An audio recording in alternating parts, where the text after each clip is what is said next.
Manifestation is not just woo-woo or wishful thinking. It's a deliberate process that aligns your mind and your body, and your soul if you believe in that, with a new reality.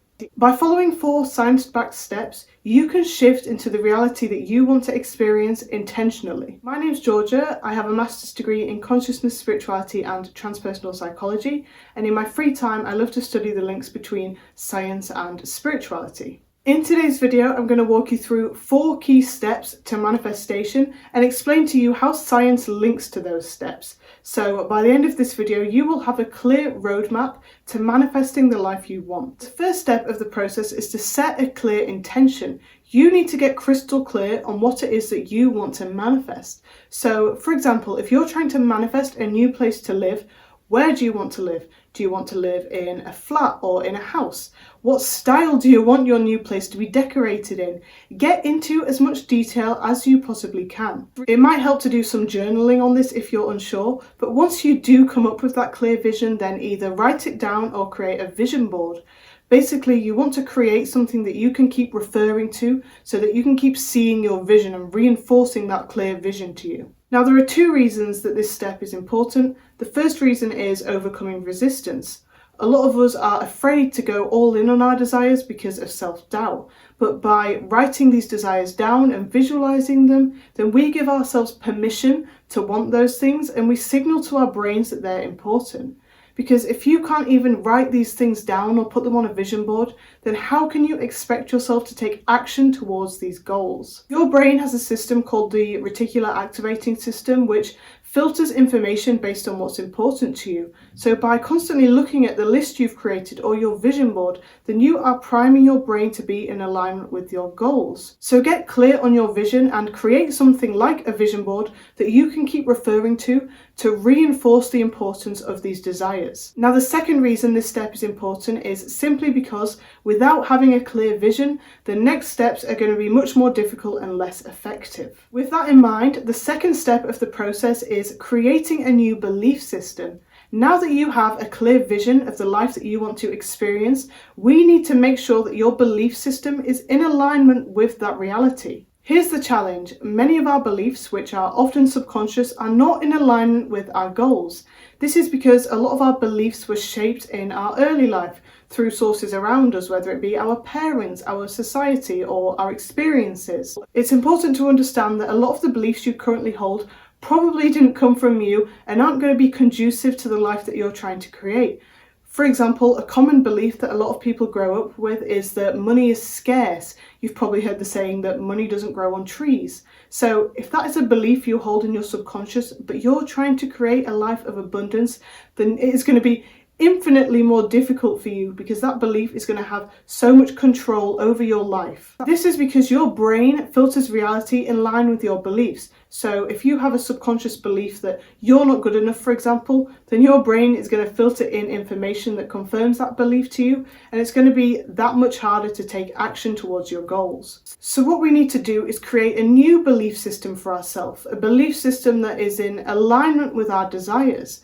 And thankfully, this is possible because of a property of our brains called neuroplasticity, which essentially means that our brain is able to rewire itself.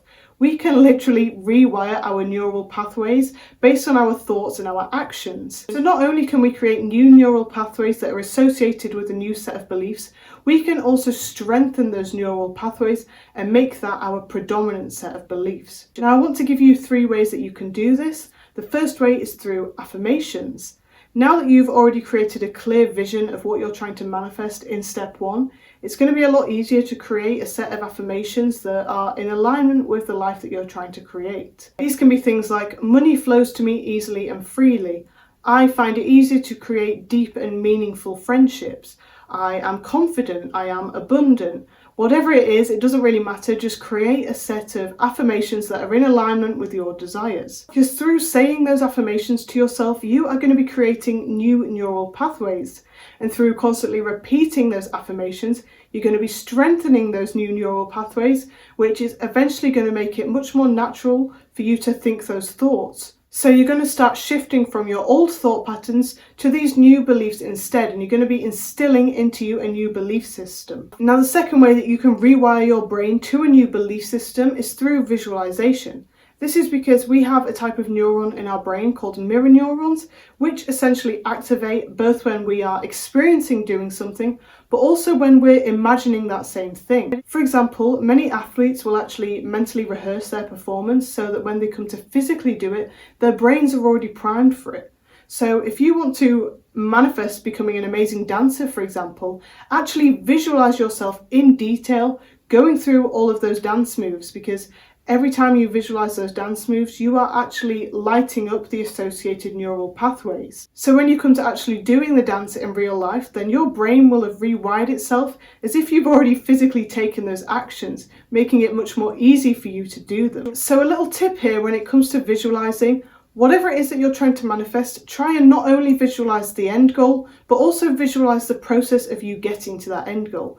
So for example, if you want to be an entrepreneur, you're wanting to start a new business, don't just visualize you having that business, also visualize you taking the steps to getting that business. So maybe visualize yourself doing the research, or visualize yourself having an amazing morning routine and getting up at a really early time and being productive. Because if you also visualize the steps, then you're going to be priming your brain for it to be easier for you to actually take those steps. So you want to visualize both things. You want to visualize the end goal because that's what's going to inspire you and give you the motivation.